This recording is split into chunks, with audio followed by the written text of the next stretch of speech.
ओम नमो भगवते वासुदेवाय। नमस्कार दोस्तों, स्वागत है आपका मेरे चैनल में। आज के इस वीडियो में हम उत्पन्ना एकादशी व्रत कथा श्रवण करेंगे। दोस्तों, मार्गशीर्ष कृष्ण पक्ष की एकादशी तिथि को उत्पन्ना एकादशी कहा जाता है। उत्पन्ना एकादशी के दिन विष्णु भगवान ने राक्षस मूरसुरा को मारा था। इसी दिन एकादशी माता की उत्पत्ति हुई थी, जिस वजह से इस एकादशी को उत्पन्ना एकादशी के नाम से जाना जाता है। जो श्रद्धालु एकादशी का व्रत शुरू करना चाहते हैं, उन्हें उत्पन्ना एकादशी से ही इसकी शुरुआत करनी चाहिए।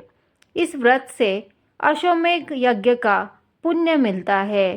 इस साल 26 नवंबर 2024 को उत्पन्ना एकादशी है।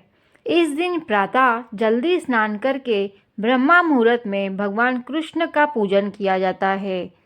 इसके बाद विष्णु जी एवं एकादशी माता की आराधना करते हैं। दीप दान और अन्न दान किया जाता है। इस दिन कई लोग निर्जला उपवास करते हैं। इस दिन कथा सुनने पढ़ने का बहुत महत्व होता है। इस व्रत कथा का पाठ करने से सभी मनोकामना पूरे होने की मान्यता है।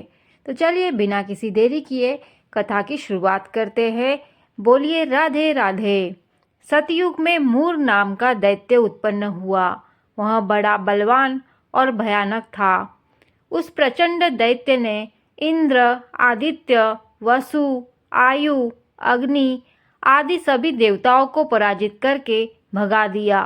तब इंद्र सहित सभी देवताओं ने भयभीत होकर भगवान शिव से सारा वृत्तांत कहा और बोले, हे कैलाशपति, मूर दैत्य से भयभीत होकर सब देवता मृत्यु लोक में फिर रहे हैं। तब भगवान शिव ने कहा, हे देवताओं, तीनों लोकों के स्वामी, भक्तों के दुखों का नाश करने वाले भगवान विष्णु की शरण में जाओ।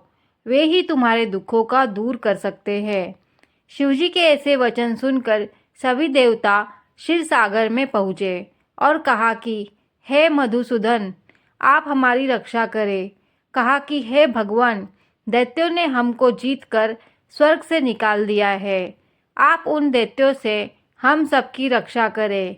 इंद्र के ऐसे वचन सुनकर भगवान विष्णु कहने लगे कि हे इंद्र, ऐसा मायावी दैत्य कौन है जिसने सब देवताओं को जीत लिया है? उसका नाम क्या है? उसमें कितना बल है और किसके आश्रय में तथा उसका स्थान कहाँ है? यह सब मुझसे कहो। यह सुनकर इंद्र बोले, भगवान, प्राचीन समय में एक नाड़ीजंघ नामक राक्षस था।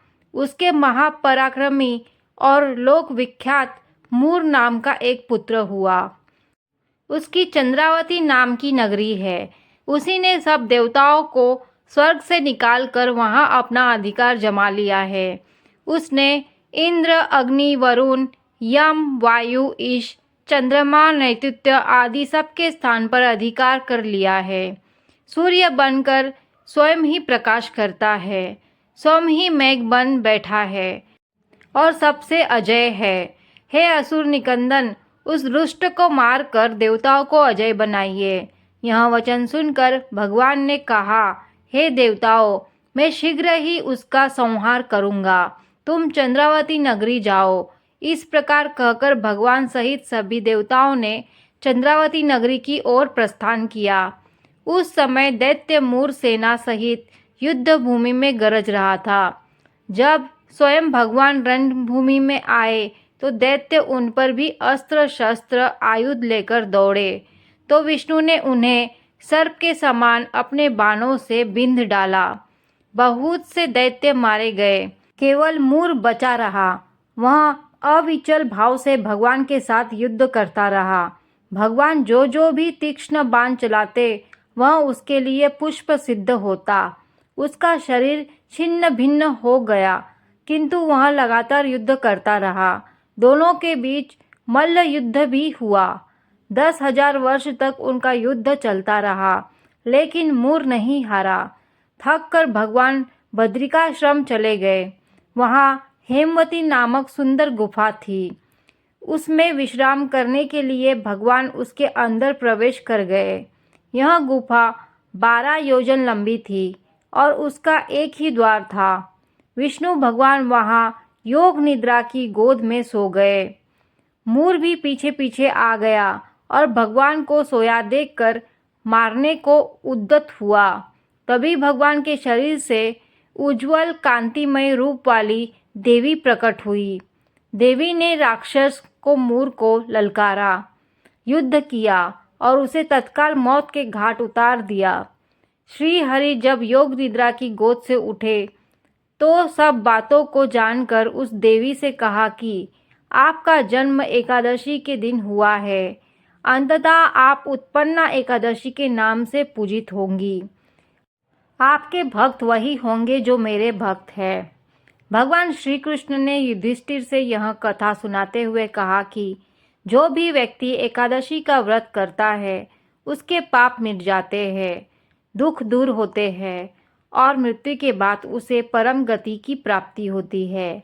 भगवान विष्णु के श्री चरणों में स्थान पाता है और उसे मोक्ष भी मिल जाता है। दोस्तों, इस प्रकार उत्पन्ना एकादशी की व्रत कथा यहाँ पर संपन्न होती है। वीडियो आपको अच्छी लगी है तो लाइक ज़रूर करिए।